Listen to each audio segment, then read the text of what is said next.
Hi there, I'm just going to be demonstrating how we sharpen some of our instruments at Tanglefit here. So I'm going to start with our scalers.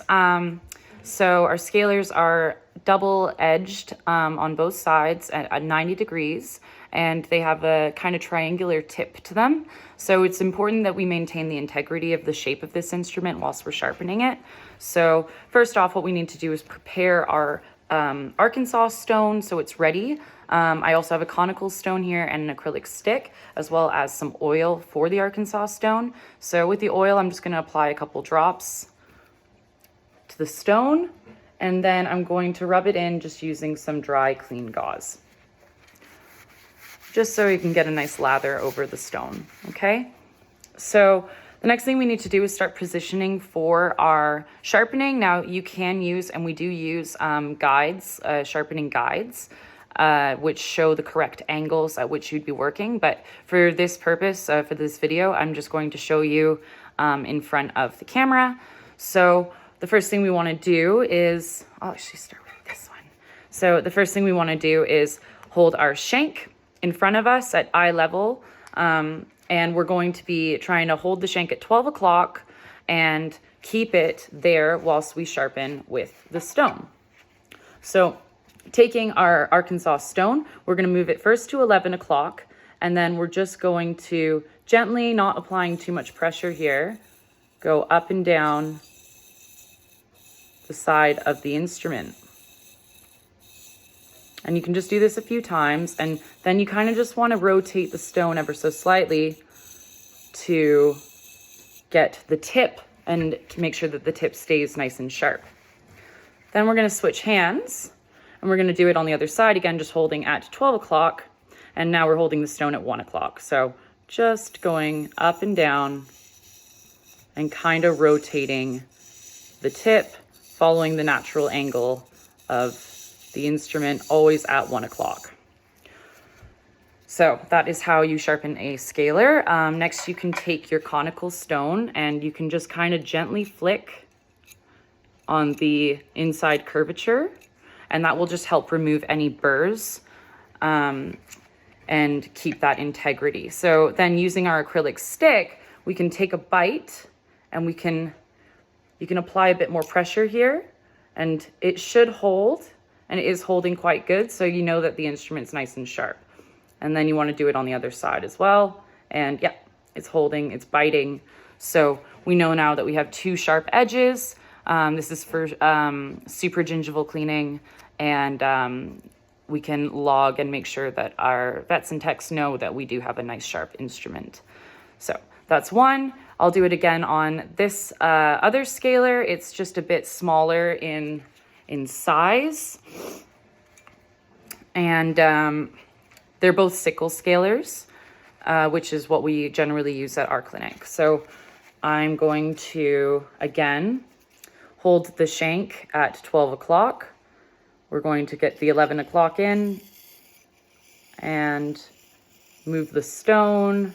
Try not to move the instrument, just a few times, little rotation to get the tip and keep that nice and sharp. Switching hands, we're going to 1 o'clock.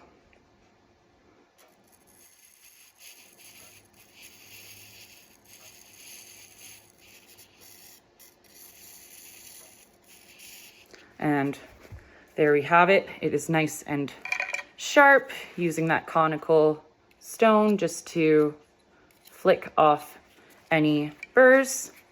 And taking a bite of our acrylic stick, and this one is extra bitey. This is one of our favorite tools at the clinic. So yeah, nice and sharp. Obviously you want to do both sides, and that's how you sharpen scalers.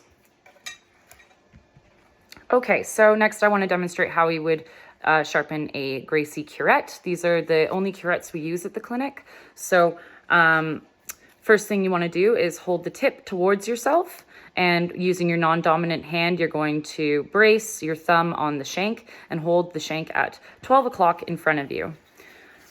Now, the cutting edge is on the right side of the instrument when you're holding the tool this way. So we're going to hold our Arkansas stone. This has already been oiled, and we're going to start at 1 o'clock and just make a few sweeping motions with our stone. And then we're going to turn the instrument so that the tip is facing 3 o'clock and it's perpendicular to the table. And we're going to just gently apply the stone to the tip or the toe and work just around the rounded edge ever so slightly so that we maintain a nice more blunt toe so that it's not going to be cutting as this tool is used subgingivally. So after that, we're going to test our tool using our acrylic strip. So create a little fulcrum. We'll just use the table here. Actually, I'll use the stone. And a modified pen grip. Okay, you're just going to take a bite with the cutting edge and see if it holds, and it is holding really well. So this is great. This is what we want. We also want to just make sure you haven't done the wrong side. So this rounded edge will not hold. It's very slippery. So that's telling me that I have done the right side, and you wouldn't want to do the other side because suddenly you're going to be making your curette a scalar. So that's great. That's how you sharpen a Gracie curette. Okay, so next up, I'm going to show how to sharpen our luxators and a periosteal elevator. These are primarily used by the DVMs, but we will be holding it in the same fashion as our doctors whilst we're sharpening. So again, our Arkansas stone has been oiled. It's ready to go. You're going to hold it with the instrument in the palm of your hand with your index finger providing a bit of a fulcrum and stability. So what we're going to do is we're going to create a smile or a U shape. We're just going to gently go back and forth a few times to get that working edge nice and sharp. Okay, and then we can also take our conical stone and just kind of gently rub it across the edge just to remove any burrs. A good way of testing it too is you can use our acrylic stick and just create a little fulcrum, and by pressing, putting a little bit of pressure, you can feel that the edge is sharp.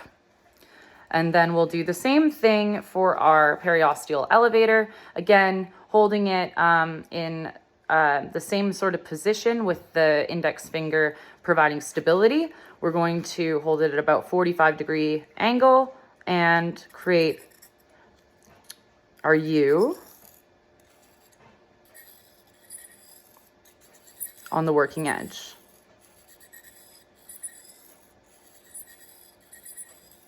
Okay, and then again, we can just use our conical stone just to get rid of any burrs, and then using it, our acrylic stick, we can test it for its sharpness, and it is grabbing really well. So these have been sharpened. You do want to let your doctors know that they have been sharpened.